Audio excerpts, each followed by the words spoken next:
Good afternoon. PDF clear ആണോ?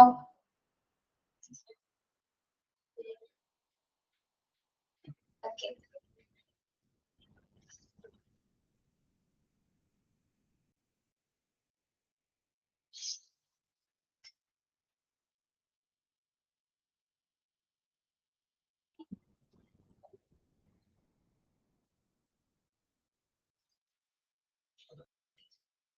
Okay.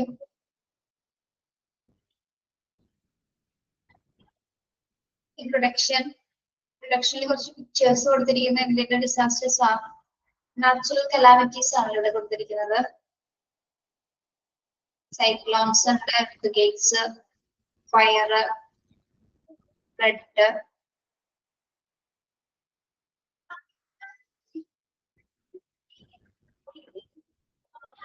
Presentation clear അല്ലേ?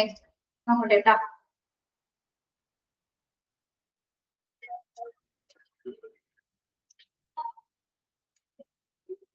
നോക്കി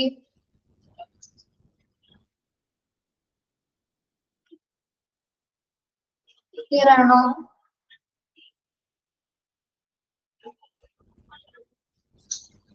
കാണാൻ പറ്റുന്നുണ്ടോ?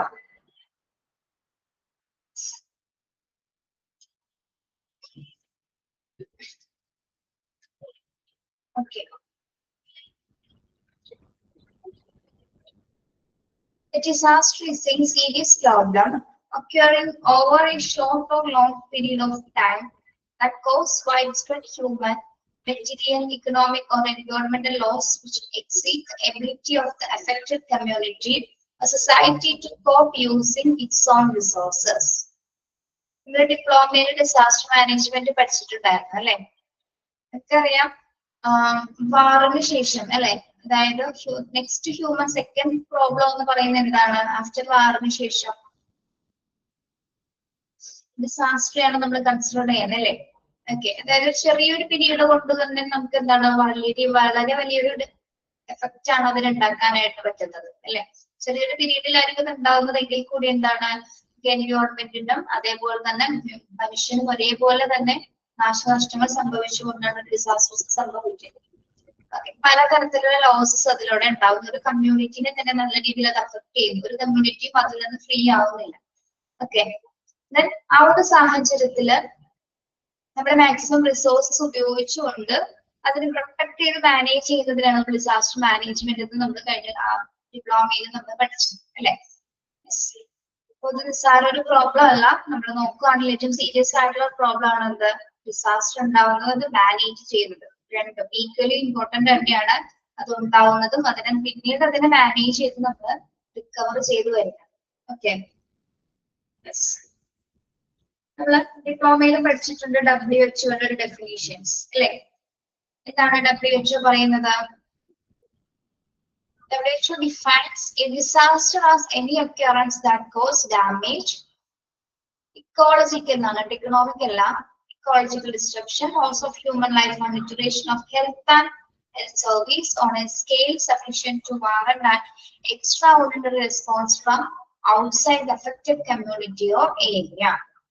എന്താണ് ഇവിടെ ഡിസാസ്റ്റർ എന്ന് ഡിഫൈൻ ചെയ്യുന്നത്?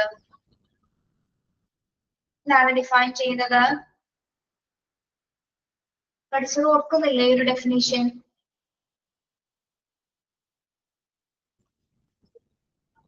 ഓർമ്മയുണ്ടോ? അതായത് ഒരു കമ്മ്യൂണിറ്റിക്ക് ഉണ്ടാവേണ്ട നഷ്ടങ്ങൾ, പ്രത്യേകിച്ച് ഇക്കോണമിക് ആയിട്ടുള്ള ഇക്കോളജിക്കൽ ഡിസ്ട്രക്ഷൻ, പാരിസ്ഥിതികമായിട്ടുള്ള തകർച്ച, അല്ലെങ്കിൽ മനുഷ്യരാശിയെ തന്നെ ഈ മനുഷ്യനും അതേപോലെ തന്നെ എന്താണ് പ്രകൃതിക്കും ഒരേപോലെ തന്നെ നാശനഷ്ടങ്ങൾ ഉണ്ടാവുന്ന സമയത്ത്, പ്രത്യേകിച്ച് ആരോഗ്യ സംവിധാനങ്ങൾ വരെ തകരാറാവുന്ന സമയത്ത് മാത്രമേ നമ്മൾ അതിനെ ഒരു ഡിസാസ്റ്റർ ആയിട്ട് കൺസിഡർ ചെയ്യുള്ളൂ. ഓക്കെ, അതായത് മനുഷ്യനും പ്രകൃതിക്കും ഒരേപോലെ നാശനഷ്ടങ്ങൾ സംഭവിക്കുമ്പോൾ മാത്രമാണ് നമ്മൾ അതിനെ ഒരു ഡിസാസ്റ്റർ ആയിട്ട് കൺസിഡർ ചെയ്യുന്നത്, ഒരു ദുരന്തമായിട്ട് അതിനെ പ്രഖ്യാപിക്കും. ഓക്കെ, മാത്രമല്ല അതിന് നമ്മൾ ആവശ്യമായിട്ടുള്ള റിസോഴ്സസ് ഉപയോഗിച്ചുകൊണ്ട് അതിലേക്ക് നമ്മൾ റെസ്പോൺസ് ചെയ്ത് അതിനെ റിക്കവർ ചെയ്തെടുക്കുന്നതിനാണ് നമ്മൾ എന്ത് പറയുന്നത്? ഡിസാസ്റ്റർ മാനേജ്മെന്റ് എന്ന് പറയുന്നത്. അതായത് ഇത്തരം പാരിസ്ഥിതിക തകർച്ചയ്ക്ക് കാരണമാകുന്ന എല്ലാത്തരം സംഭവത്തെയും നമ്മൾ ഡിസാസ്റ്റർ എന്ന രീതിയിലാണ് WHO ഡിഫൈൻ ചെയ്യുന്നത്. ഓക്കെ, അതായത് എന്തൊക്കെ മൂലമാണ് തകർച്ച ഉണ്ടാവേണ്ടത്? പരിസ്ഥിതിക്കും ഹ്യൂമൻ ലൈഫിനും ഹെൽത്ത് കെയർ സംവിധാനങ്ങൾക്കും ഒരേപോലെ തന്നെ തകർച്ച സംഭവിക്കുമ്പോഴാണ് നമ്മൾ അതിനൊരു ദുരന്തമായിട്ട് പ്രഖ്യാപിക്കുന്നത്. Okay, yes. ഈ ഡെഫിനേഷൻ പഠിച്ചിട്ടില്ലേ നിങ്ങൾ ഡിപ്ലോമയില്? യെസ്.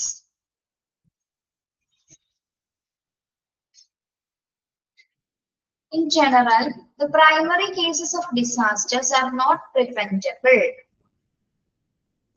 പ്രാഥമികമായിട്ടുള്ള ദുരന്തങ്ങളൊന്നും പെട്ടെന്ന് നമുക്ക് ഡിസാസ്റ്റർ ഉണ്ടാവും നമുക്ക് തടയാനായിട്ട് സാധിക്കും, അതിനെ പ്രതിരോധിക്കാൻ പറ്റുമോ അല്ലെ? ഉണ്ടാകുന്ന ദുരന്തങ്ങൾ നമുക്ക് ഒരു പരിധി വരെ വരാതിരിക്കാനും അതിനെ പ്രതിരോധിച്ച് നിർത്താനേ പറ്റുള്ളൂ. പക്ഷെ വന്നു കഴിഞ്ഞാൽ നമ്മളത് അക്സെപ്റ്റ് ചെയ്തേ മതിയാവും അല്ലെ? അതായത് പൊതുവെ പ്രാഥമികമായിട്ട് പ്രൈമറി ആയിട്ടുള്ള ഡിസാസ്റ്റേഴ്സ് നമ്മൾ എന്ത് ചെയ്യണം? തടയാനായിട്ട് നമുക്ക് സാധിക്കില്ല. Secondary effects, however, are amenable to prevention or at least mitigation. Disasters have resulted from one or more primary causes or hazards, such as an earthquake, heavy rainfall, hurricanes means hurricane ഉദ്ദേശിക്കുന്നത് ചുഴലിക്കാറ്റുകൾ തന്നെയാണ് കേട്ടോ. Okay, then chemical accident, drought or armed conflicts. അതായത് പ്രാഥമികമായിട്ട് നടക്കുന്ന ദുരന്തങ്ങളുടെ കേസസിൽ വരുന്ന കുറച്ച് കാര്യങ്ങൾ ഏതൊക്കെയാണ് അതിൽ ഉൾപ്പെടുന്നത്? കുറച്ച് ഡിസാസ്റ്റേഴ്സ് ഏതൊക്കെയാണ് പ്രൈമറി കോസസിൽ വരുന്നത്? പ്രൈമറി ഹസാർഡ്സിൽ വരുന്നത് ഏതൊക്കെയാണ്? എർത്തുകേക്ക്, ഹെവി റെയിൻഫോള്, ഹുറിക്കെയിൻ മീൻസ് ചുഴലിക്കാറ്റ്, സൈക്ലോൺ തന്നെ. Chemical accidents, drought and armed conflicts. നമ്മള് അവിടെ പഠിച്ചത് എന്തായിരുന്നു? ഡിപ്ലോമയിൽ പഠിച്ചത് ഇതെന്താണ്?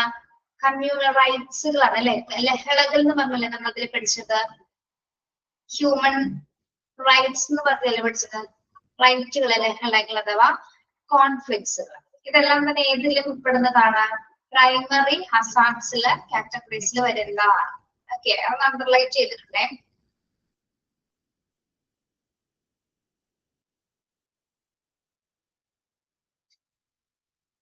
പ്രാഥമികമായിട്ട് ഉണ്ടാകുന്ന ദുരന്തങ്ങൾ എന്ന് പറയുമ്പോൾ ഇത്തരം സംഭവങ്ങളിൽ മൂലമാണ് ഉണ്ടാവുന്നത് അല്ലെ? പ്രൈമറി ഡിസാസ്റ്റേഴ്സ് സംഭവിക്കുന്നത് പ്രധാനമായിട്ട് എന്തൊക്കെയാണ്? എർത്ത് ഹെവി റെയിൻഫോള്, ഹുറിക്കെയിൻ തുടങ്ങി ആർമഡ് കോൺഫ്ലിക്ട്സുകൾ. ഇത്തരം കാരണത്താലാണ് എന്തുണ്ടാകുന്നത്?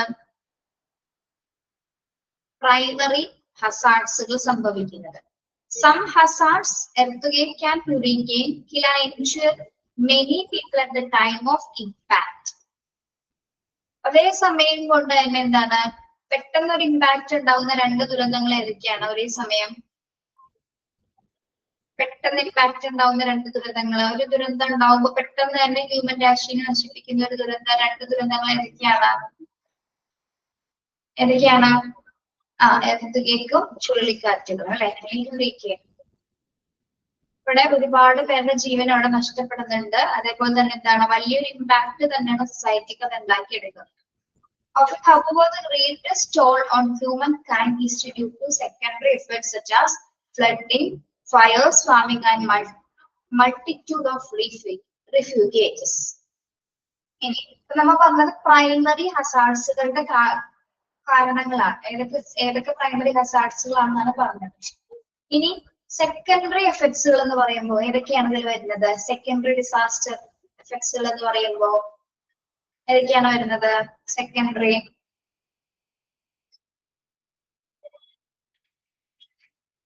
Flood, fires, farming and multitude of refugees എന്ന് പറയുന്നത് എന്താണ്?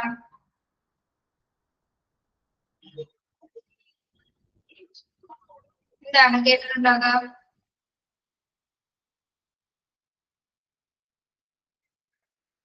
ഇത് മൂലം ഈ ഫ്ലഡും ഫയറും ഫാമിംഗ് ഒക്കെ മൂലം എന്താണ് നമുക്ക് ഏറ്റവും കൂടുതൽ ഉണ്ടാവുന്നത്?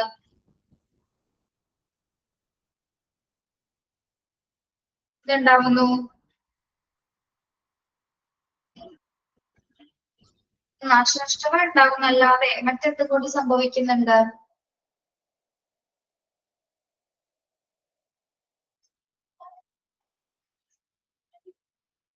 മൾട്ടിറ്റ്യൂഡ് ഓഫ് റിഫ്യൂജ് എന്ന് പറഞ്ഞാൽ കൃഷി നശിക്കും, അതോടൊപ്പം തന്നെ നമുക്ക് അഭയാർത്ഥികൾ ഉണ്ടാവില്ലേ? അഭയാർത്ഥികൾ എന്ന് പറയുന്ന ആരാണ്? അഭയാർത്ഥികള് നമ്മളിപ്പോ ഈ ഫ്ലഡ് ഒക്കെ ഉണ്ടായ സമയത്ത് എല്ലാവരും ക്യാമ്പിൽ പോയി. എന്തിനു വേണ്ടിയാണ് എല്ലാവരും ക്യാമ്പിൽ പോയത്? അഭയാർത്ഥികളായതുകൊണ്ട്. കാരണം അവരുടെ ജീവനും അല്ലെങ്കിൽ അവരുടെ എക്കണോമിക്കൽ ആയിട്ടുള്ള എല്ലാ കണ്ടീഷൻസ് അവരുടെ കമ്മ്യൂണിറ്റി തന്നെ ഇല്ലാണ്ടായി അല്ലെ. അപ്പൊ അവർക്ക് എന്താണ് ആ ഒരു ഡിസാസ്റ്ററിന് രക്ഷപ്പെടാനായിട്ട് എന്താണ് മറ്റു പ്രദേശങ്ങളിലേക്ക് എന്ത് ചെയ്യേണ്ടി വന്നു? കുടിയേറേണ്ടി വന്നു അല്ലെ. അപ്പൊ അതെല്ലാം തന്നെ സെക്കൻഡറി എഫക്ട്സ് മൂലം ഉണ്ടാവുന്ന ഡിസാസ്റ്റർ കാറ്റഗറീസിൽ നമുക്ക് ഉൾപ്പെടുത്താവുന്നതാണ്. ഏതൊക്കെയാണ്? Flooding, fires and farming and multitude of refugees. Okay,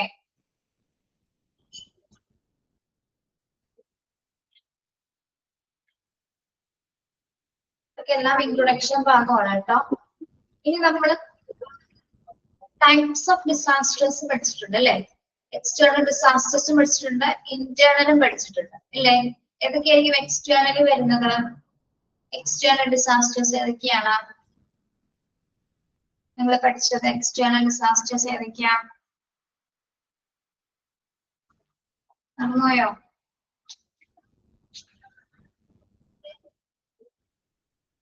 train accidents, boat accidents, mobile complexion, പിന്നെന്താണ് റൈറ്റ്സുകളൊക്കെ എക്സ്റ്റേണൽ ഡിസാസ്റ്ററിലായിട്ട് പഠിച്ചത്. Tsunami, earthquake.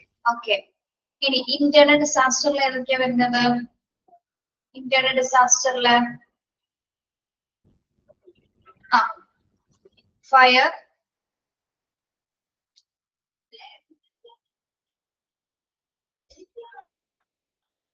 ഫയർ മാത്രമാണ് ഇന്റേണൽ പഠിച്ചത്.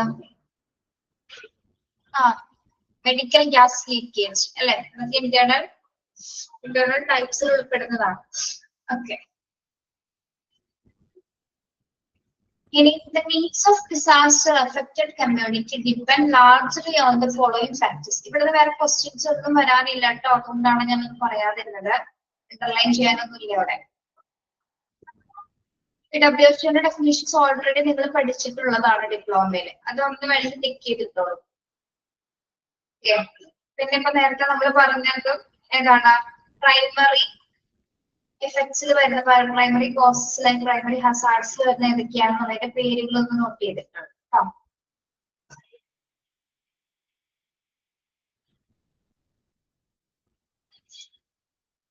The needs of disaster affected community depend largely on the following factors.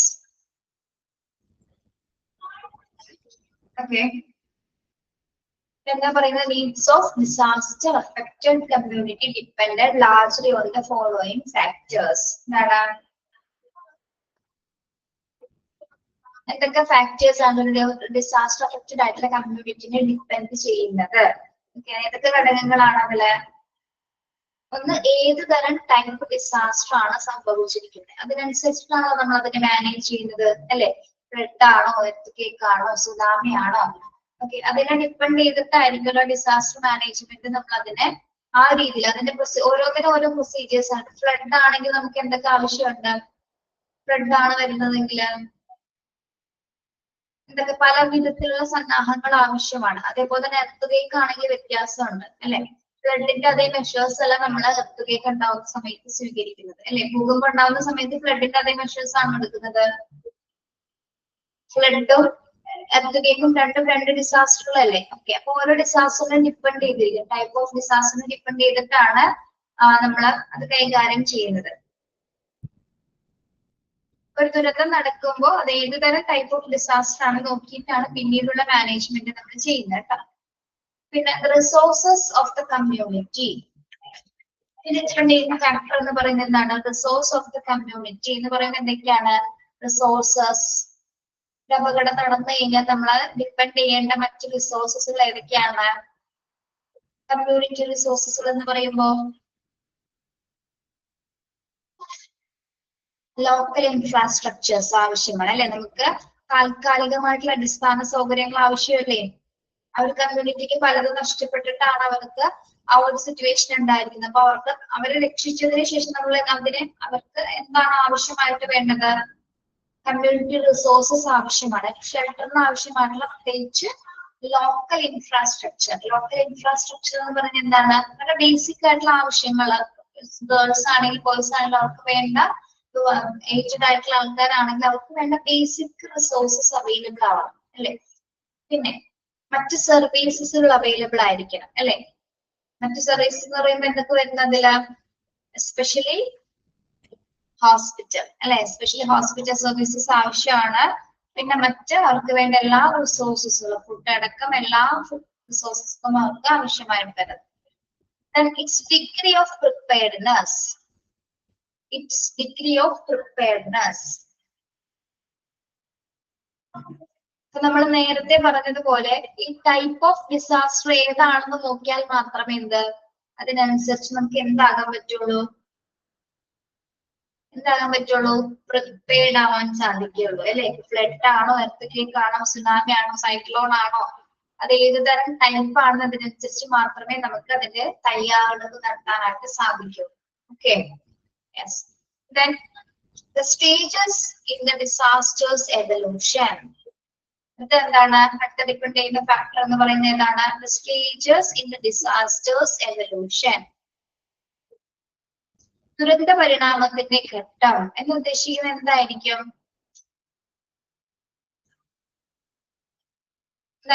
The stages in disaster evolution.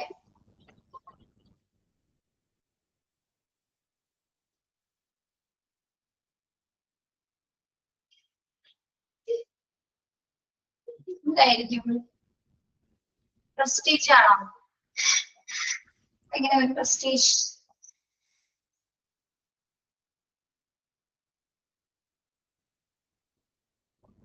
Disaster affect ചെയ്യുന്ന കമ്മ്യൂണിറ്റിയുടെ depend ചെയ്യുന്ന factors ആണ് നമ്മൾ പറയുന്നത്. ഒന്ന് പറയുമ്പോൾ ഏത് ടൈപ്പ് ഓഫ് ഡിസാസ്റ്റർ ആണെന്ന് നോക്കിയിട്ട് മാത്രമാണ് നമ്മൾ ബാക്കിയുള്ള കാര്യങ്ങളൊക്കെ അതിനെ ഡിപ്പെൻഡ് ചെയ്ത് വരുന്നത്. ഫസ്റ്റ് വൺ എന്താണ് അതിൽ നോക്കുന്നത്? ഏതുതരം ഡിസാസ്റ്റർ മീൻസ് അവിടെ എക്സാമ്പിൾ വേണമെങ്കിൽ എഴുതിയിടുക. എന്തൊക്കെയാണ്? സുനാമി അല്ലെങ്കിൽ എർത്ത് അത് എഴുതിയിടാം. അതിനുശേഷം അതുകൊണ്ട് ആ ഡിസാസ്റ്റർ സംഭവിച്ച കമ്മ്യൂണിറ്റിക്ക് ആവശ്യമായിട്ടുള്ള റിസോഴ്സസുകൾ നമ്മൾ ലഭ്യമാക്കി കൊടുക്കുക. ലോക്കൽ ഇൻഫ്രാസ്ട്രക്ചർ അവർക്ക് പ്രൊവൈഡ് ചെയ്യുക എന്നുള്ളതാണ് എന്തിവിടെ റിസോഴ്സ് ഓഫ് കമ്മ്യൂണിറ്റി എന്ന് പറയുന്നത്. കമ്മ്യൂണിറ്റിക്ക് ആവശ്യമായിട്ടുള്ള റിസോഴ്സസ് നമുക്ക് പ്രൊവൈഡ് ചെയ്യാം. പിന്നെ ഈ ടൈപ്പ് ഓഫ് ഡിസാസ്റ്റർ ഏതാണെന്ന് നോക്കിയാൽ മാത്രമേ നമുക്ക് അതിനനുസരിച്ചിട്ട് അതിന്റെ തയ്യാറെടുപ്പിന്റെ അളവ് കിട്ടാനായിട്ട് സാധിക്കും.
കാണാമോ PDF?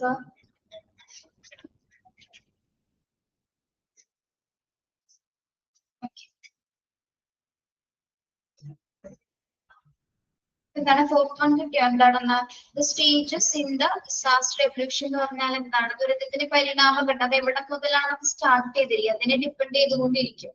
ഓക്കെ, അതെങ്ങനെ രൂപപ്പെട്ടു എന്ന് മുതൽ അവിടെ ആ ഒരു കാലഘട്ടം തുടങ്ങിയത് എങ്ങനെയാണെന്നുള്ളതാണ് അവിടെ സൂചിപ്പിച്ചിരിക്കുന്നത് കേട്ടോ.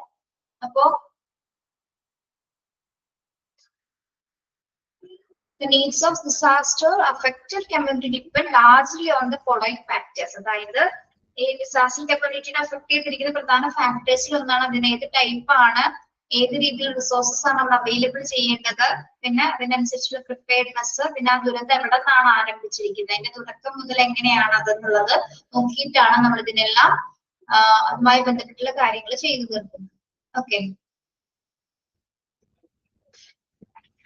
ഇനി the healthcare area including hospitals and public health. ഞാൻ ഇമ്പോർട്ടന്റ് ആയിട്ടുള്ള ഭാഗം ഒന്ന് പറഞ്ഞു തരാം കേട്ടോ, അതിനനുസരിച്ച് നിങ്ങൾ ടിക്ക് പോവാ, അല്ലാത്തുള്ളത് കേട്ടിരിക്കുക കേട്ടോ.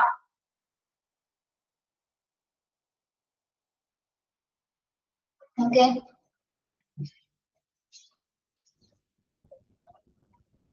ഇനി നമ്മൾ ഇവിടെ നോക്കേണ്ടത് ഒരു ദുരന്തം ഉണ്ടായി കഴിഞ്ഞാൽ അതില് നമ്മൾ കുറെ പ്രിപ്പയർനെസ് ഓരോ ഘട്ടത്തിലും പഠിച്ചതാണ് അല്ലെ.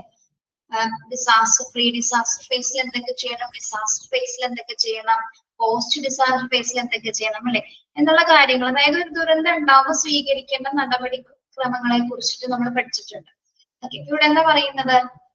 The healthcare system including hospitals and public health infrastructure of the must be organized and ready to act in mass emergency situation.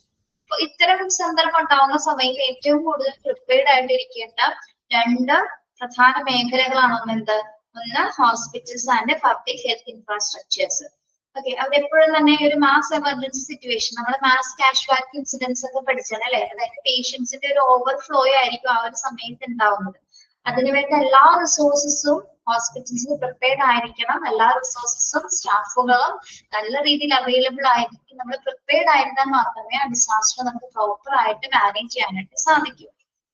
Okay, അപ്പോ ഇത്തരം സിറ്റുവേഷൻ ഉണ്ടാവുന്ന സമയത്ത് it must be conversant with the type of measure to be taken in the event of disasters. അതായത് ദുരന്തം ഉണ്ടായി കഴിഞ്ഞാൽ നമ്മൾ സ്വീകരിക്കേണ്ട നടപടിക്രമങ്ങളെ കുറിച്ച് നല്ല രീതിയിൽ അറിഞ്ഞിരിക്കണം. എങ്കിൽ മാത്രമേ നമുക്ക് അതിനെ പ്രതിരോധിക്കാനും മാനേജ് ചെയ്യാനായിട്ടും സാധിക്കുള്ളൂ. പ്രത്യേകിച്ച് ഹോസ്പിറ്റൽസും പബ്ലിക് ഹെൽത്ത് ഇൻഫ്രാസ്ട്രക്ചേഴ്സും.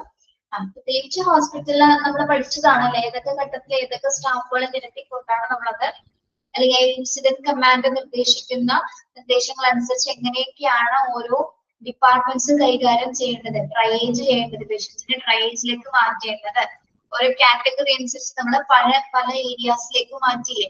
ഇതൊക്കെ എങ്ങനെ ചെയ്യണമെന്ന് അറിയണമെങ്കിൽ നമുക്ക് വ്യക്തമായിട്ട് ഡിസാസ്റ്റർ മാനേജ്മെന്റ് പ്ലാൻ എന്താണെന്ന് അറിഞ്ഞിരിക്കാം. ഓക്കെ, അപ്പൊ അതിന്റെ പ്രൊസീജിയറും അവിടെ സ്വീകരിക്കേണ്ട നടപടിക്രമങ്ങൾ എന്താണെന്നാണ് നമ്മൾ ആദ്യം മനസ്സിലാക്കേണ്ടത്.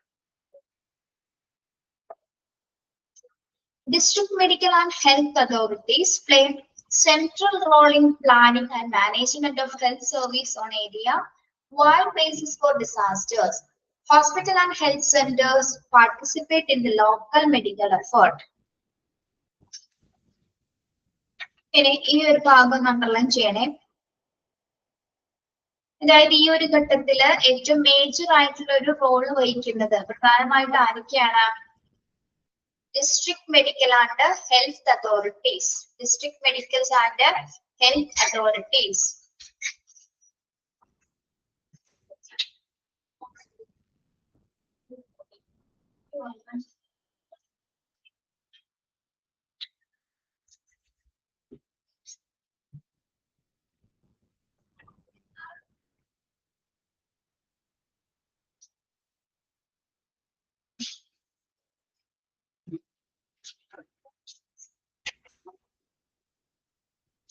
ചെയ്തിട്ട് പറയാട്ടോ. QR കോഡിൽ നോക്കിയാൽ മതി.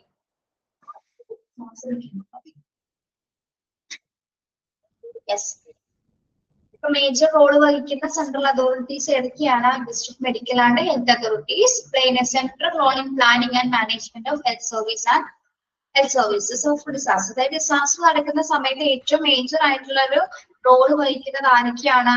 District medical and health authorities. അപ്പൊ അതിന് അണ്ടർലൈൻ ചെയ്യാം കേട്ടോ.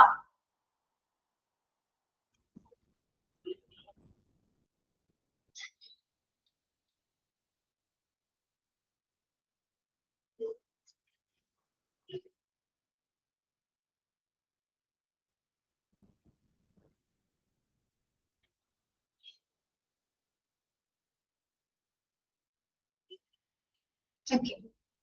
Then hospitals and health centers participate in the local medical efforts. ഈ ഒരു സമയത്ത് ആശുപത്രികളും നമ്മുടെ മറ്റ് ആരോഗ്യ കേന്ദ്രങ്ങളും എന്താണ് പ്രാദേശികമായിട്ടുള്ള എല്ലാ മെഡിക്കൽ പ്രവർത്തനങ്ങളിലും പങ്കെടുക്കുകയാണ്. Okay. Disaster situations are completed. All medical services എന്താണ് ഈ ഒരു സംഭവത്തിൽ പാർട്ടിസിപ്പേറ്റ് ചെയ്തിട്ടാണ് ഈ ഒരു എഫേർട്ട് നമ്മൾ നല്ല രീതിയിൽ മാനേജ് ചെയ്യുന്നത്.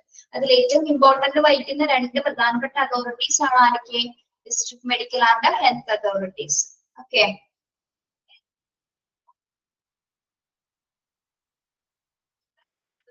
മനസ്സിലായത്? അണ്ടർലൈൻ ചെയ്യണം കേട്ടോ. ഓക്കെ, നമ്മൾ ഇതും പഠിച്ചിട്ടുണ്ട് അല്ലെ, മേജർ ഡിസാസ്റ്റേഴ്സ് ഇൻ ഇന്ത്യ. ഏറ്റവും പോപ്പുലർ ആയിട്ടുള്ള ഡിസാസ്റ്ററുകളുടെ പേരുകൾ നമ്മൾ പഠിച്ചിട്ടുണ്ട്. ഇത് 1980 മുതൽ 2009 വരെയുള്ള ഒരു കാലഘട്ടത്തിൽ മേജറായിട്ട് നടന്ന ഡിസാസ്റ്ററുകളുടെ കുറച്ച് പേരുകളും ഇത്ര ആൾക്ക് എന്തൊക്കെ നഷ്ടപ്പെട്ടു എന്നതിന്റെ കണക്ക് വിവരങ്ങളൊക്കെയാണ് അതിൽ രേഖപ്പെടുത്തിയിരിക്കുന്നത്. ഈ ഒരു മാപ്പിൽ കൊടുത്തിരിക്കുന്നത് എന്താണ്? മേജർ ഡിസാസ്റ്റേഴ്സ് ഇൻ ഇന്ത്യ എന്നതിനെ കുറിച്ചിട്ടുള്ള ഒരു മാപ്പാണ്. 1980 മുതൽ 2009 വരെയുള്ള ഒരു സമയത്ത് ഇന്ത്യയിലെ പ്രധാന ദുരന്തങ്ങളാണ്. അപ്പൊ 1980 എന്ന് പറയുമ്പോ ഇപ്പൊ വരെ 2009 വരെ എത്ര വർഷമായി?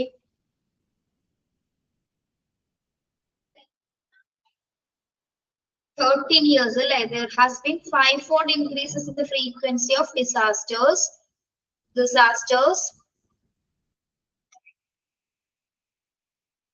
Okay, there. Yes. Disasters. During the last 30 years, some of the major disasters were. ഇതിന്റെ പേരുകൾ നമ്മൾ കഴിഞ്ഞ ക്ലാസ്സിൽ പഠിച്ച അതേ സെയിം പേരുകൾ തന്നെയാണ് കൊടുത്തിരിക്കുന്നത് കേട്ടോ. പ്രധാനപ്പെട്ട ദുരന്തങ്ങളിലെ ഏറ്റവും ഇമ്പോർട്ടന്റ് ആയിട്ടുള്ള ദുരന്തങ്ങൾ ഏതൊക്കെയാണ്? Major disasters. ഇത് ഓർമ്മയുണ്ടോ നിങ്ങൾക്ക് പഠിച്ചത്? Bhopal gas tragedy, earth Uttarkashi, earthquake Latur, അത് തന്നെ സെയിം, അത് തന്നെയാണ് കൊടുത്തിരിക്കുന്നത്. നമ്മുടെ ഡിപ്ലോമ ടെക്സ്റ്റിൽ അത് തന്നെയാണ് ഇതിൽ എക്സ്റ്റെൻഡ് ചെയ്ത് കൊടുത്തിരിക്കുന്നത്. എന്നിരുന്നാലും പേരുകൾ പഠിക്കാം കേട്ടോ. ഏതൊക്കെയാണ് മെയിൻ ആയിട്ടുള്ള മേജർ ഡിസാസ്റ്റേഴ്സ്? നമ്മൾ പേരുകൾ പഠിക്കാം. ഏത് കാലഘട്ടം മുതൽ എവിടെ വരെയാണെന്നുള്ളത് ഒന്ന് ഓർക്കണം കേട്ടോ. 1980 to 2009 അത് മൊത്തം ടിക്ക് ചെയ്തിട്ടുണ്ടേ. ഓക്കെ, അത് ഫസ്റ്റ് വരുന്നത് എന്താണ്? ഭോപ്പാൽ ഗ്യാസ് ട്രാജഡി, സൈക്ലോൺസ്, പേരുകൾ മാത്രം പഠിച്ചാൽ മതി നിങ്ങൾ. Then earthquakes in Uttarakanshi 1990, earthquake in Latur in Maharashtra 1993, many train accidents of unknown, an earthquake in Gujarat January 2001, tsunami southern Indian coastline 26 December 2004. Okay, പേരുകൾ ഓർത്തു വെക്കണേ, പരീക്ഷയ്ക്ക് ചോദിച്ചിട്ടുണ്ട്.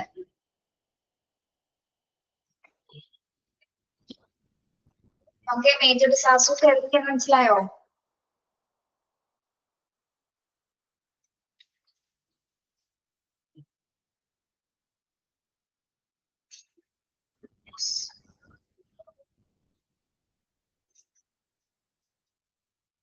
നിങ്ങൾ ഇന്നലെ വോട്ട് ചെയ്തോ? നിങ്ങൾക്ക് വോട്ടായിരുന്നു ഇന്നലെ ഇലക്ഷന്?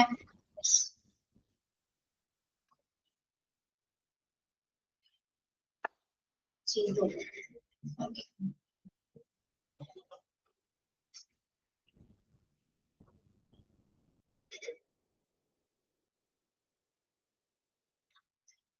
the level of preparedness directly governs how a hospital deals with the initial onslaught of a disaster.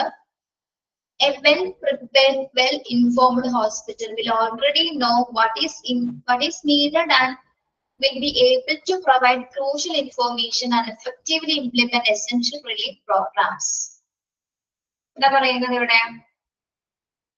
നമ്മളൊരു ഹോസ്പിറ്റൽ ഉണ്ടാകുമ്പോൾ പ്രത്യേകിച്ച് ഒരു ദുരന്തത്തെ എങ്ങനെ നമ്മൾ നേരിടണം, എങ്ങനെ നമ്മൾ പ്രിപ്പയർഡ് ആവണം അല്ലെ, എങ്ങനെ അതിനെ നിയന്ത്രിക്കണം എന്നതുമായി ബന്ധപ്പെട്ട് ആശുപത്രിക്ക് എന്താണ് അതുമായി ബന്ധപ്പെട്ട് നല്ല രീതിയിൽ നോളജ് ഉണ്ടായിരിക്കണം അല്ലെ. വെൽതായിട്ടുള്ള ഒരു നോളജ് ഹോസ്പിറ്റലിന് ഉണ്ടായിരിക്കണം. മാത്രമല്ല എന്താണ് ഇത്ര നിർണായകമായിട്ടുള്ള വിവരങ്ങള് അല്ലെങ്കിൽ ദുരിതാശ്വാസ പരിപാടികൾ ഫലപ്രദമായി നടപ്പിലാക്കാനായിട്ട് ഏതൊക്കെ രീതിയിൽ അത് ഹോസ്പിറ്റൽ ആ സമയത്ത് എഫക്റ്റീവ് ആയിട്ട് ബിഹേവ് ചെയ്യേണ്ടത്.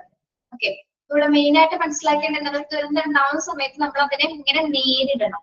ഓക്കെ, നേരിടണമെങ്കിൽ നമുക്ക് എന്ത് വേണം? ഒരു വ്യക്തമായ പ്ലാനിങ് ഉണ്ടാവണം അല്ലെ? ഇതാണ് നമ്മൾ പഠിച്ചത്, പ്രിപ്പയർഡ് ആവുക. പിന്നെ അതേപോലെ തന്നെ എന്താണ്, ആവശ്യത്തിലധികം നമ്മൾ എന്താണ് ഇതിന്റെ റിസോഴ്സസ് കൂടി നമ്മൾ പ്രിപ്പയർ ആയിട്ട് വേണം അത്തരത്തിൽ ദുരിതാശ്വാസ പരിപാടികൾ നമ്മൾ ഫലപ്രദമായിട്ട് നടപ്പിലാക്കാനായിട്ട്. ഓക്കെ,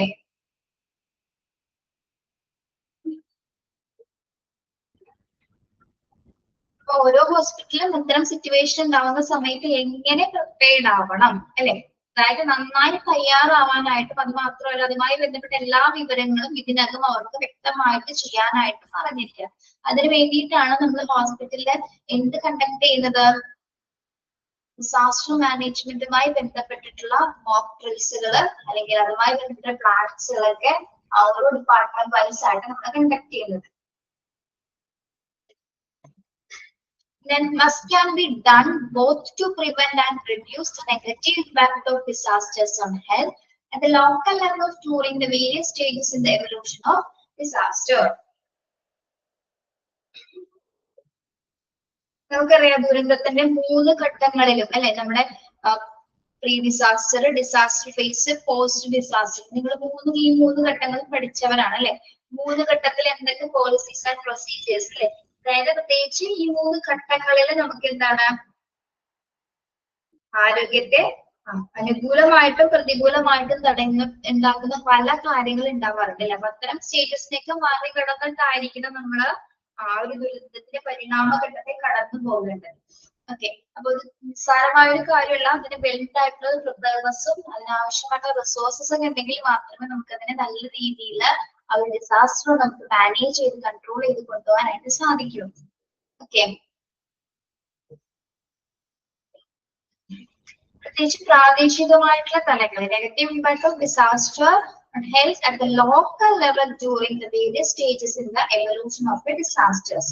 അതായത് നമ്മുടെ പ്രാദേശിക തലത്തിൽ ഏറ്റവും കൂടുതൽ ഈ ദുരന്തങ്ങളുടെ ആരോഗ്യപരമായിട്ടുള്ള പ്രതികൂല ആഘാതം ഉണ്ടാവുന്ന സമയത്ത് അത് തടയുന്നതിനും കുറയ്ക്കുന്നതിനും വേണ്ടിയിട്ട് നമ്മൾക്ക് പല കാര്യങ്ങൾ ചെയ്താൽ മാത്രമേ ഈ ഒരു ഡിസാസ്റ്റർ നമുക്ക് പ്രോപ്പർ ആയിട്ട് ഹാൻഡിൽ ചെയ്യാനായിട്ട് സാധിക്കൂ. ഓക്കെ, മനസ്സിലായോ?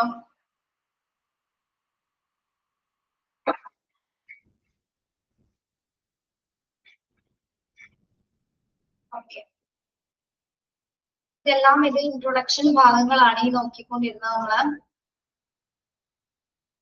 ഇനി വരുന്നത് ഓരോ ഘട്ടത്തിലേക്ക് കടക്കുകയാണ്. Phases of a disaster. അതിന്റെ ഒരു സർക്കിള് കൊടുത്തിരിക്കുന്നുണ്ടോ? എന്തൊക്കെ കാര്യങ്ങളാണ് ഇത് കൊടുത്തിരിക്കുന്നത്? വായിച്ചു നോക്കി, കാണാൻ പറ്റുന്നുണ്ടല്ലോ.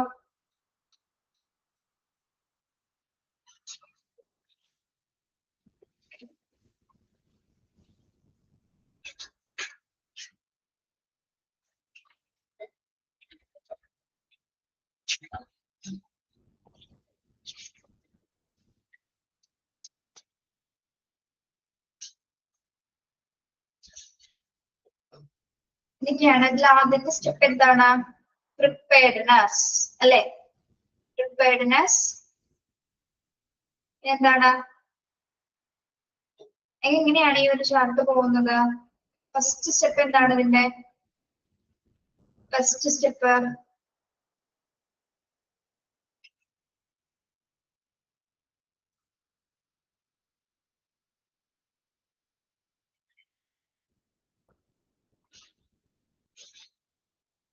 പ്രിപ്പയർഡ് ആവുക, അതല്ലേ എന്റെ ഫസ്റ്റ് സ്റ്റെപ്പ്?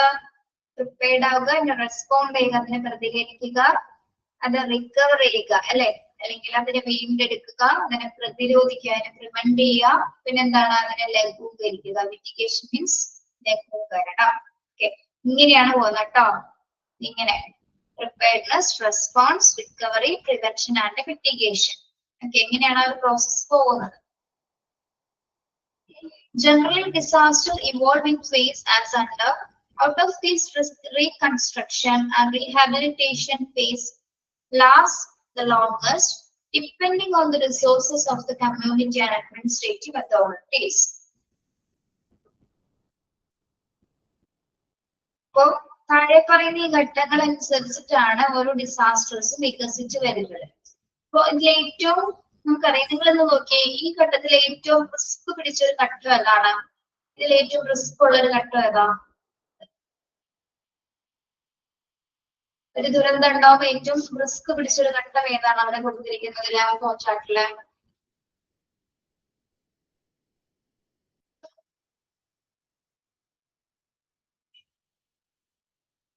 റിക്കവർ ആണോ?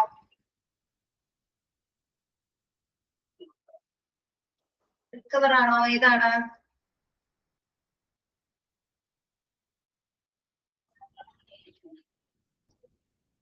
ഏറ്റവും ബുദ്ധിമുട്ടുള്ള ഒരു ഘട്ടം റെസ്പോൺസ് ആണോ റിക്കവറി ആണോ?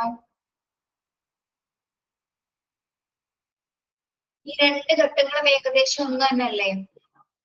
നമ്മൾ ആ ഡിസാസ്റ്ററുമായിട്ട് സമ്പർക്കം പുലർത്തുന്ന സമയത്തും അതിൽ നിന്ന് ആൾക്കാരെ റിക്കവർ ചെയ്തെടുക്കുന്ന സമയത്തും ഡിഫിക്കൽട്ട് ആയിട്ടുള്ള സിറ്റുവേഷൻസ് ഈ രണ്ട് ഘട്ടത്തിലും നേരിടുന്നത്. ഓക്കെ, ഇവിടെ പറയുന്നത് എന്താണ്? ഈ ഡിസാസ്റ്റേഴ്സ് രണ്ട് രീതിയിലാണ് വികസിക്കുന്നത്, രണ്ട് ഘട്ടങ്ങളിലാണ് ഏറ്റവും കൂടുതൽ ഉണ്ടാവുന്നത്. എപ്പോഴാണ്? സാധാരണയായിട്ട് വില പുനർനിർമ്മാണം, അതായത് ഈ ഘട്ടം means pre-disaster phase, alert phase, impact phase, post-impact phase and reconstruction rehabilitation phase. ഇതിൽ ഏത് ഘട്ടത്തിലാണ് ഇവിടെ ഏറ്റവും കൂടുതൽ ദുരന്തങ്ങൾ വികസിക്കുന്നത്? ഇതെല്ലാം ദുരന്തം വികസിക്കുന്ന ഓരോരോ ഘട്ടങ്ങളാണ് കേട്ടോ. ഓക്കെ, പ്രീ ഡിസാസ്റ്റർ ഫേസിൽ നമ്മൾ പ്രിപ്പയർഡ് ആവുന്നു, അലേർട്ട് ഫേസിൽ നമ്മൾ അലേർട്ടേഷൻ കൊടുക്കുന്നു, ഇമ്പാക്ട് ഫേസിൽ ആ സമയത്ത് ആ ഒരു ഡിസാസ്റ്ററുമായിട്ടുള്ള ഇന്ററാക്ഷൻ ആണ് അവിടെ നടക്കുന്നത്. പിന്നെ എന്താണ്? അതിനുശേഷമുള്ളതാണ് എന്റെ പോസ്റ്റ് ഇമ്പാക്ട് ഫേസ് എന്ന് പറയുന്നത്. ദെൻ അതിനുശേഷം റിഹാബിലിറ്റേഷൻ, പുനർനിർമ്മാണവും പുനരധിവാസത്തിന്റെയും ഘട്ടമാണ് അല്ലെ. അപ്പൊ ഓരോ നോക്കി പ്രീ ഡിസാസ്റ്റർ മുതൽ ഈ റീകൺസ്ട്രക്ഷൻ വരെ ഈ ഡിസാസ്റ്റർ ഇങ്ങനെ വികസിച്ച് അവസാനത്തിലേക്ക് പോയിക്കൊണ്ടിരിക്കുകയാണ്. ഓക്കെ, അപ്പൊ ഏതുതരം ഡിസാസ്റ്റർ ആണെങ്കിലും പ്രിപ്പയർഡ് ആവുന്നത് മുതൽ അത് റിക്കവർ ചെയ്യുന്നത് വരെ പലതരത്തിലുള്ള ഘട്ടങ്ങളിലൂടെ നമ്മൾ കടന്നു പോകേണ്ടതുണ്ട്. പ്രത്യേകിച്ച് ഒരു റിഹാബിലിറ്റേഷൻ സ്റ്റേജിലേക്ക് എത്തുന്നത് വരെ നമുക്ക് എന്താണ്? നമ്മൾ പ്രത്യേകിച്ച് depending on the resource of the community and administrative authorities, നമ്മളൊരു ഡിസാസ്റ്ററിൽ രക്ഷപ്പെടുന്നത് വരെ സമൂഹത്തിന്റെയും ഭരണാധികാരിയുടെയും വിഭവങ്ങളെ നമ്മൾ ആശ്രയിച്ചിട്ടായിരിക്കുള്ളൂ ഡിസാസ്റ്ററിൽ നമ്മൾ മാനേജ് ചെയ്ത് പോകുന്നത്. ഒറ്റയ്ക്ക് ഒരാൾക്കും ഇത് മാനേജ് ചെയ്യാനായിട്ട് സാധിക്കില്ല. വ്യക്തമായിട്ട് ഭരണകൂടങ്ങളുടെ കേന്ദ്രങ്ങളും അധികാരികളുടെ പവേഴ്സ് ഒക്കെ ഉണ്ടെങ്കിൽ മാത്രമേ നമുക്ക് ഡിസാസ്റ്ററിനെ ഹാൻഡിൽ ചെയ്യാനായിട്ട് സാധിക്കൂ. ഓക്കെ, അപ്പൊ ഈ താഴെ പറയുന്ന രീതിയിലാണ് ഓരോ ദുരന്തങ്ങളും വികസിക്കുന്നത്. ഫസ്റ്റ് ഫേസ് ഏതാണ്? അതിന്റെ പ്രീ ഡിസാസ്റ്റർ ഫേസ്. നമ്മൾ ആദ്യം പഠിക്കാൻ പോകുന്നതാണ് പ്രീ ഡിസാസ്റ്റർ ഫേസ്. ബുദ്ധിമുട്ടുണ്ടോ നിങ്ങൾക്ക് പഠിക്കാൻ? മനസ്സിലാവുന്നുണ്ടോ പറയുന്നത്?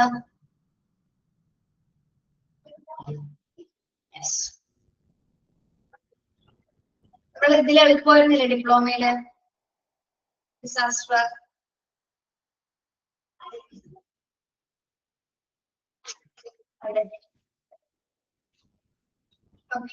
പ്രീ ഡിസാസ്റ്റർ ഫേസ് എന്ന് പറയുമ്പോൾ നമ്മൾ അതിന് പ്രിപ്പയർഡ് ആവുന്ന ഒരു സമയമാണ് അല്ലെ. അല്ലെങ്കിൽ നമുക്കറിയാം സ്റ്റാഫുകൾക്ക് അതുമായി ബന്ധപ്പെട്ടിട്ടുള്ള ട്രെയിനിങ്സ് കൊടുക്കുന്ന അല്ലെങ്കിൽ റിസ്ക് ഒക്കെ അസസ് ചെയ്ത് ആവശ്യത്തിലധികം ട്രെയിനിങ്സ് ഒക്കെ കൊടുക്കുന്ന ഒരു ഘട്ടമാണ് പ്രീ ഡിസാസ്റ്റർ ഫേസ് എന്ന് പറയുന്നത്. ഓക്കെ, നമുക്ക് നോക്കാം. ആദ്യത്തേത് എന്താണ്? Disaster pre disaster phase. Pre disaster എന്ന് പറയുമ്പോൾ ദുരന്തത്തിന് തൊട്ട് മുൻപുള്ള ഫേസ് ആണ്, മുൻപുള്ള ഘട്ടമാണ് അല്ലെ. The community must assess risk and before a disaster strikes, train the people to be prepared and plan programs to avoid a disaster. If possible, it can do this itself, but external help is highly desirable. Okay. So, ഈ ഘട്ടത്തിന്റെ പ്രത്യേകത എന്താണ്? നമ്മൾ റിസ്കുകൾ assess ചെയ്യുന്ന ഒരു ഘട്ടമാണ് അല്ലെ. എന്തൊക്കെ ആ ഡിസാസ്റ്റർ മാനേജ്മെന്റ് നടക്കുന്ന സമയത്ത് എന്തൊക്കെ തരത്തിലുള്ള റിസ്കുകൾ നമുക്ക് അനുഭവപ്പെടാം എന്നുള്ള അനലൈസ് ചെയ്തിട്ടാണ്, അതായത് അപകട സാധ്യതകൾ എത്രത്തോളം എന്ന് നമ്മൾ വിലയിരുത്തിയിട്ടാണ് ഈ ഒരു പ്രീ ഡിസാസ്റ്റർ ഫേസിൽ നമ്മളെ സ്റ്റാഫുകൾ തയ്യാറാക്കുന്നത് അല്ലെ.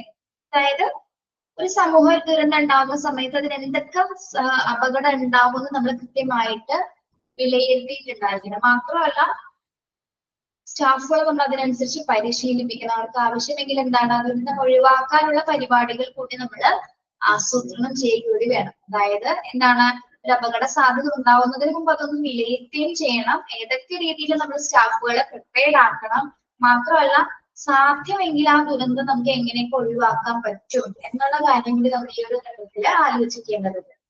ഓക്കെ, പക്ഷെ ഇത് നമുക്ക് ഒറ്റയ്ക്ക് ചെയ്യാൻ പറ്റുമോ?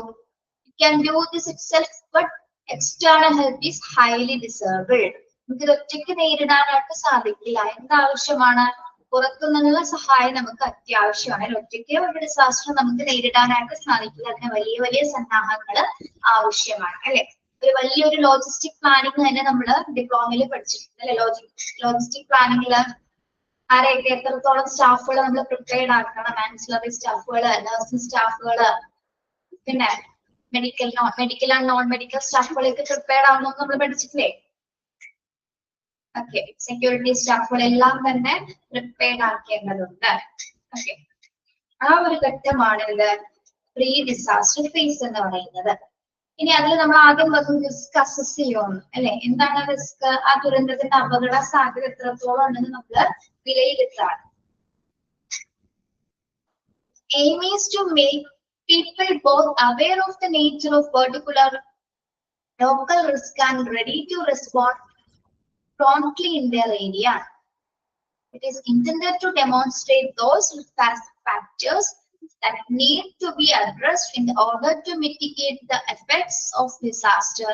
Sudden onset disaster assessment must consider both the risk factors which increase death and the resource necessary for relief.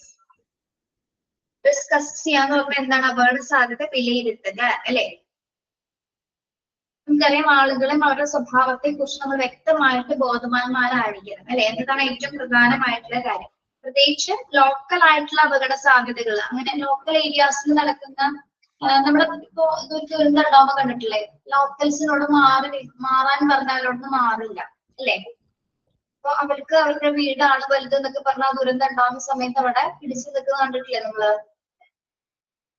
മാറി നിൽക്കരുത്. ഫ്ലഡ് ഉണ്ടാകുന്ന സമയത്ത് എത്രയും പെട്ടെന്ന് ക്യാമ്പിലോട്ടൊക്കെ പോകാൻ പറഞ്ഞിട്ട് പോകാതെ നിന്ന് പോയ ആൾക്കാരുണ്ട്. പ്രത്യേകിച്ച് ലോക്കൽസിനെ ഹാൻഡിൽ ചെയ്യാന്ന് പറയുന്നത് കുറച്ച് ബുദ്ധിമുട്ടാണ്. ലോക്കൽസിന് ഉദ്ദേശിക്കുന്നത് വേറെ ഒന്നുമല്ല കേട്ടോ, ഈ ഗ്രാമപ്രദേശങ്ങളിലുള്ളവരാണെങ്കിൽ അവർക്ക് ഈ ഇമോഷൻസ് ഒക്കെ കുറച്ച് കൂടുതലായിരിക്കും, അല്ലെ? പ്രത്യേകിച്ച് അവരുടെ വീട് അവരുണ്ടാക്കിയ വീടാണ്, അങ്ങനെയുള്ളൊക്കെ ഒരു താല്പര്യങ്ങള്, അല്ലെങ്കിൽ പ്രത്യേകിച്ച് അവരുടെ പ്രദേശം പോകുകയാണെന്നുള്ള ഒരു ചിന്തയൊക്കെ വരുന്ന സമയത്ത് അവർക്ക് എന്താണ്, ചിലപ്പോൾ പല രീതിയിൽ പ്രതികരിച്ചെന്നിരിക്കാം. അപ്പൊ അതുകൂടി നമ്മൾ അനലൈസ് ചെയ്യണം, അല്ലെ? അപ്പൊ അവിടെ ആൾക്കാർ ഏത് രീതിയിൽ പ്രതികരിക്കും, അല്ലെങ്കിൽ ഏതൊക്കെ രീതിയിൽ അവരെ എന്തൊക്കെ പ്രത്യാഘാതങ്ങൾ ഉണ്ടാകും എന്നുള്ള കാര്യങ്ങള് കൃത്യമായിട്ട് അനലൈസ് ചെയ്തിരിക്കണം. ഇനി മാത്രമല്ല നമ്മൾ കൺസിഡർ ചെയ്യേണ്ട മറ്റൊന്നാണ് എന്ത്? must consider both the risk factors which increase death and the resources necessary for relief. എന്താ പറയുന്നത്?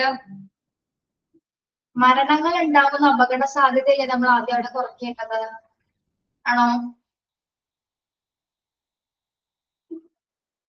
മരണങ്ങൾ ഉണ്ടാവാതിരിക്കാനായിട്ടുള്ള എന്തെങ്കിലും സിറ്റുവേഷൻസ് കാണുകയാണെങ്കിൽ നമ്മൾ എന്ത് ചെയ്യണം? ആ റിസ്ക് അനലൈസ് ചെയ്ത് കൊണ്ട് തന്നെ ചെയ്യണം.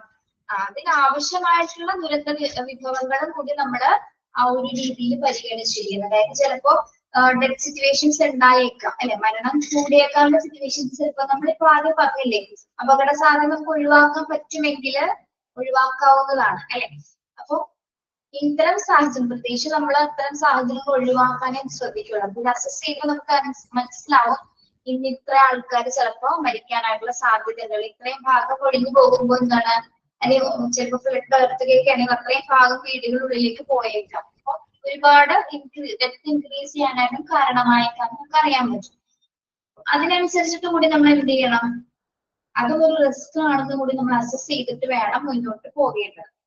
ഇത്രത്തോളം ആൾക്കാർ മരിക്കാനായിട്ടും കാരണമായേക്കാം എന്ന ആ ഒരു ഫാക്ടർ നമ്മൾ മനസ്സിലാക്കിയിരിക്കാം. അപ്പൊ ഒരു ദുരന്തം റിസ്ക് വിലയിരുത്തുന്ന സമയത്ത് നമ്മൾ ഇതുകൂടി പരിഗണിച്ചിട്ട് വേണം അതൊന്ന് അസസ് ചെയ്യാനായിട്ട്. ഓക്കെ, മനസ്സിലായോ? റിസ്ക് അസസ്മെന്റ് കഴിഞ്ഞിട്ടില്ല കേട്ടോ, ആ ഒരു പാരഗ്രാഫാ പറഞ്ഞിട്ടുള്ളൂ.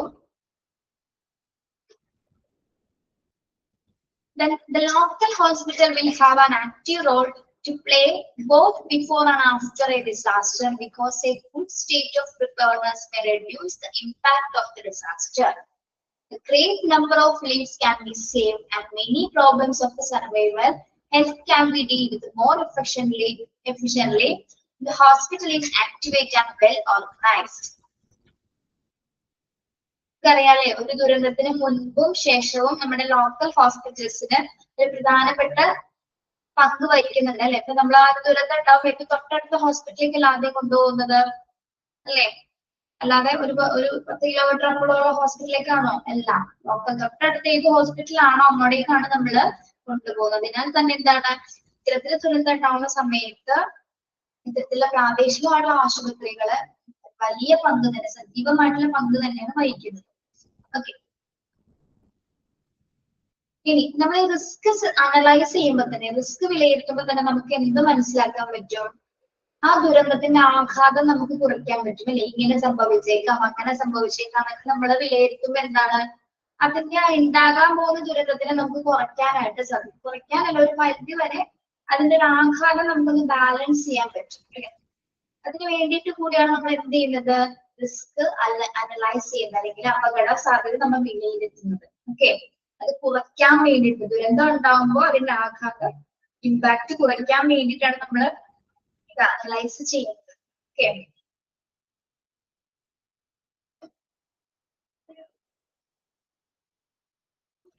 മാത്രമല്ല നമ്മൾ പറഞ്ഞില്ലേ, great number of leaves can be saved. ഇങ്ങനെ ദുരന്തം അനലൈസ് ചെയ്യുമ്പോൾ നമുക്ക് എന്തൊക്കെ രക്ഷിക്കാനായിട്ട് സാധിക്കും? Great number of leaves can be saved. എത്രയോ പേരുടെ നമുക്ക് ജീവൻ രക്ഷിക്കാൻ സാധിക്കും. അതേപോലെ തന്നെ പല രീതിയിലുള്ള അതിജീവനത്തിന്റെ പല രീതിയിലുള്ള പ്രശ്നങ്ങൾ, ആരോഗ്യപരമായിട്ടുള്ള എല്ലാ പ്രശ്നങ്ങൾക്കും നമുക്ക് ഒരു പരിധി വരെ നമുക്ക് എന്താണ്, അതായത് കൺട്രോൾ ചെയ്യാനായിട്ട് കൂടി സാധിക്കും. അതിന് വേണ്ടിയിട്ടാണ് നമ്മൾ എന്ത് ചെയ്യുന്നത്, ഈ ഡിസാസ്റ്റർ ഫേസില് ഒരു അപകടത്തിന്റെ അപകട സാധ്യത വിലയിരുത്തുന്നത്. റിസ്ക് അനലൈസ് ചെയ്യുന്നതിന്റെ കാര്യം എന്താണെന്ന് മനസ്സിലായോ? ആ ദുരന്തത്തിന്റെ ഇമ്പാക്ട് കുറയ്ക്കാൻ വേണ്ടിയിട്ടാണ് നമ്മൾ ആ റിസ്ക് അസസ്മെന്റ് ചെയ്യുന്നത്. ഓക്കെ, ഈ റിസ്ക് അസസ് ചെയ്തതിന് ശേഷമാണ് എന്ത് ചെയ്യുന്നത്, സ്റ്റാഫുകൾക്ക് നമ്മൾ ട്രെയിനിങ് കൊടുക്കുന്നത്. റിസ്ക് അനലൈസ് ചെയ്തതിനു ശേഷം മാത്രമാണ് സ്റ്റാഫുകൾക്ക് നമ്മൾ ട്രെയിനിങ് കൊടുക്കുന്നത്. Training for preparedness is the key to successfully dealing with a disaster. The aim of the training, the pre-disaster phase, is to develop the skill listed below. Okay. നമുക്ക് ഒരു പരിശീലനവും ഇല്ലാതെ ഒരു ദുരന്തത്തെയും നമുക്ക് മാനേജ് ചെയ്യാനായിട്ട് സാധിക്കില്ല. ഓക്കെ, പ്രത്യേകിച്ച് ഡിഫിക്കൽട്ട് ആയിട്ടുള്ള സിറ്റുവേഷൻസ് ആണെങ്കിൽ എന്താണ്, നല്ല രീതിയിലുള്ള നമ്മൾ ഹൈപ്പോത്തറ്റിക്കൽ ഡ്രില്ലിനെ കുറിച്ചൊക്കെ അതിൽ പഠിച്ചിട്ടുണ്ട് അല്ലെ, ഡിപ്ലോമയിൽ പഠിച്ചിട്ടുണ്ട്. സാങ്കല്പികമായിട്ടുള്ള ഒരു ഡ്രില്ല് അല്ലെങ്കിൽ മോക്ക് ഡ്രിൽസ് കൊടുക്കും. എന്നിട്ടാണ് അവരെ കൊണ്ടത് റിയൽ സിറ്റുവേഷനുള്ള ഒരു ഡിസാസ്റ്റർ ആണെന്ന് പറഞ്ഞിട്ടാണ് നമ്മൾ സ്റ്റാഫുകൾക്ക് നമ്മൾ എന്താണ് അതുമായി ബന്ധപ്പെട്ട് ട്രെയിനിങ്സ് കൊടുക്കുന്നത്. അതായത് റിയൽ സിറ്റുവേഷൻ അവർക്ക് എങ്ങനെ ബിഹേവ് ചെയ്യണം എന്നതിന് വേണ്ടിയിട്ട് കൂടിയാണ് നമ്മൾ എന്ത് ചെയ്യുന്നത്, ട്രെയിനിങ്സ് അവർക്ക് പ്രൊവൈഡ് ചെയ്യുന്നത്, ഈ മോക്ക് ഡ്രില്ലുകൾ പ്രൊവൈഡ് ചെയ്യുന്നത്. അപ്പോ ഈ ട്രെയിനിങ്സിന്റെ ഭാഗമായിട്ട് ഏതൊക്കെ രീതിയിലുള്ള സ്കിൽസ് ഇവർക്ക് ഡെവലപ്പ് ചെയ്യാം എന്നുള്ള കാര്യങ്ങളാണ് ഇവിടെ കൊടുക്കുന്നത്. ഇതും നമ്മൾ പഠിച്ചിട്ടില്ലേ? ഇതും പഠിച്ചിട്ടുണ്ടല്ലോ, പറഞ്ഞു വരുമ്പോ മനസ്സിലാവും കേട്ടോ. അതായത് നമുക്കറിയാലോ, ഓരോ ദുരന്തത്തിലും പല രീതിയിൽ അപകടത്തിൽ പെട്ടിട്ടുള്ള ആൾക്കാരുണ്ടായിരിക്കും. അവരെയൊക്കെ എങ്ങനെയൊക്കെ നമ്മൾ രക്ഷിക്കണം എന്നതുമായി ബന്ധപ്പെട്ട് നമ്മൾ സ്റ്റാഫുകൾക്ക് ട്രെയിനിങ് കൊടുക്കും. ഓക്കെ, അതിൽ ഫസ്റ്റ് വരുന്നതാണ് എന്താ, effective personal protection from falling debris. നമ്മൾ എന്തെങ്കിലും ഇപ്പൊ എർത്തുകേക്കൊക്കെ സംഭവിച്ച ആൾക്കാരാണെങ്കിൽ അവരുടെ ശരീരത്തിലേക്ക് എന്താണ് കട്ടിയുള്ള വസ്തുക്കൾ അതൊക്കെ വീണ് അപകടം പറ്റിയവരുണ്ടാവും. അങ്ങനെയുള്ളവരെ എങ്ങനെ കെയർ ചെയ്യണം എന്നതുമായി ബന്ധപ്പെട്ട് നമ്മൾ സ്റ്റാഫുകൾക്ക് ട്രെയിനിങ് കൊടുക്കും അല്ലെ. ഓക്കെ, അതായത് മുകളിൽ നിന്നുള്ള അവശിഷ്ടങ്ങൾ വീഴുന്ന സമയത്ത് അപകടം പറ്റുന്ന പേഷ്യൻസിന് എഫക്റ്റീവ് ആയിട്ടുള്ള പേഴ്സണൽ കെയർ എങ്ങനെ കൊടുക്കാം എന്നതുമായി ബന്ധപ്പെട്ട് പരിശീലനങ്ങൾ കൊടുക്കുക ആർക്ക്, സ്റ്റാഫുകൾക്ക്. അതേപോലെ തന്നെ prompt rescue of the food, പരിക്കേറ്റവർ ഉടൻ തന്നെ എന്താണ് രക്ഷപ്പെടുത്താനുള്ള ട്രെയിനിങ്സ് കൊടുക്കുന്നു. പരിക്കേറ്റവർ ഉടൻ തന്നെ രക്ഷപ്പെടുത്താനുള്ള ട്രെയിനിങ്സ് കൊടുക്കുന്നു. ട്രയേജ് ഓഫ് ദ ഫുഡ്, പിന്നെന്താണ് ഗുരുതരമായ പരിക്കേറ്റവർ നമ്മൾ എന്ത് ചെയ്യുന്നു, സോർട്ട് ഔട്ട് ചെയ്യുന്ന പ്രക്രിയയാണ്. സോർട്ട് ഔട്ട് ചെയ്യാനായിട്ട് നമ്മൾ എന്ത് ചെയ്യണം, ട്രെയിനിങ്സ് സ്റ്റാഫുകൾക്ക് നിർബന്ധമായി കൊടുക്കേണ്ടതാണ്. പിന്നെ resuscitation and first aid for injured victims അല്ലെ. നമ്മൾ ആദ്യം പ്രത്യേകിച്ച് ഫസ്റ്റ് എയ്ഡ്, പ്രാഥമിക ചികിത്സയും പുനരുജ്ജീവനവും ഇൻജേർഡ് ആയിട്ടുള്ള പേഷ്യൻസിന് കൊടുക്കാനായിട്ടുള്ള ട്രെയിനിങ്സ് കൂടി സ്റ്റാഫുകൾക്ക് നമ്മൾ കൊടുക്കുന്നു. ഓക്കെ, പിന്നെന്താണ് റിപ്പോസിഷൻ ഓഫ് റിലീഫ് സപ്ലൈസസ്. ഇതെല്ലാം പഠിച്ചത് ഓർമ്മയുണ്ടോ? ഓർക്കുന്നുണ്ടോ ഡിപ്ലോമയില്? റിലീഫ് സപ്ലൈസ് എന്ന് പറഞ്ഞാൽ എന്താണ്? റിലീഫ് സപ്ലൈസ് ദുരിതാശ്വാസ സാമഗ്രികളുടെ വിതരണവുമായി ബന്ധപ്പെട്ടല്ലേ? ഓക്കെ, അതായത് സർജിക്കൽ എക്യുപ്മെന്റ്സുകള്, എസെൻഷ്യൽ മെഡിസിൻസ്, ബ്ലാങ്കറ്റ്സ്, ടെൻസ് ഇത് മുതലായവയൊക്കെ എന്താണ് നമ്മുടെ ദുരിതാശ്വാസ സമയത്ത് ഓരോരുത്തർക്കും വിതരണം ചെയ്യേണ്ടതാണ്. അത് എങ്ങനെയൊക്കെയാണ് കൊടുക്കേണ്ടത് എന്നതുമായി ബന്ധപ്പെട്ട് നമ്മള് ഓരോ സ്റ്റാഫുകൾക്കും പ്രത്യേകിച്ച് ആ ഒരു സമയത്ത് പ്രിപ്പയർഡ് ആവാനുള്ളവരെയും പരിശീലിക്കാനായിട്ട് കൊടുക്കുന്നു. താൽക്കാലികമായിട്ടുള്ള ജലവിതരണം സ്ഥാപിക്കുന്നത് അല്ലെ? Establishment of temporary water supplies. Okay, അത് സ്ഥാപിക്കാനായിട്ട് കുറച്ച് ഉദ്യോഗസ്ഥർ നമ്മള് ട്രെയിനിങ് കൊടുക്കുന്നു. അതേപോലെ തന്നെ എന്താണ് allocation of responsibility for different relief activities. Allocation of responsibility for different relief, വിവിധ തരത്തിലുള്ള ദുരിതാശ്വാസ പ്രവർത്തനങ്ങളുടെ റെസ്പോൺസിബിലിറ്റീസ് ഓരോ സ്റ്റാഫുകൾക്കും നമ്മൾ എന്ത് ചെയ്യുന്നു? അലോക്കേറ്റ് ചെയ്ത് കൊടുക്കുന്നവർക്ക് അതുമായി ബന്ധപ്പെട്ട് അലോക്കേറ്റ് ചെയ്ത് കൊടുക്കുന്നു. അങ്ങനെയാണ് നമ്മൾ എന്ത് കൺട്രോൾ ചെയ്യുന്നത്? ട്രെയിനിങ് കൊടുക്കുന്നത്. അതായത് ഈ ഒരു രീതിയിലായിരിക്കണം, അതായത് ഈ രീതിയിലാണ് ഓരോ പേഷ്യൻസ് കടന്നു വരുന്നതെങ്കിൽ അല്ലെങ്കിൽ അവർക്ക് ആവശ്യമായിട്ടുള്ള സാധനങ്ങളൊക്കെ ഇതാണെങ്കിൽ നമ്മൾ ഈ രീതിയിലായിരിക്കും സ്റ്റാഫുകൾക്ക് എന്ത് കൊടുക്കേണ്ടത്? ട്രെയിനിങ്സ്, പരിശീലനം കൊടുത്തിട്ട് അവരെ പ്രിപ്പയർഡ് ആക്കേണ്ടത്. ഓക്കെ, അത് ഏത് ഫേസിലാണ് ട്രെയിനിങ് സെഷൻ നടക്കുന്നത്? ഏത് ഫേസിലാണ് ട്രെയിനിങ് സെഷൻ നടക്കുന്നത്? പ്രീ ഡിസാസ്റ്റർ ഫേസില്. അപ്പൊ പ്രീ ഡിസാസ്റ്റർ ഫേസിൽ നടക്കുന്ന രണ്ട് കാര്യങ്ങളാണ് എന്താ? റിസ്ക് അസസ് ചെയ്യുന്നതും ട്രെയിനിങ്സ് കൊടുത്ത് അവരെ പരിശീലിപ്പിക്കുന്നത്. ഓക്കെ, അവിടെ വരെ ഒന്ന് വായിച്ചിട്ട് വരണേ.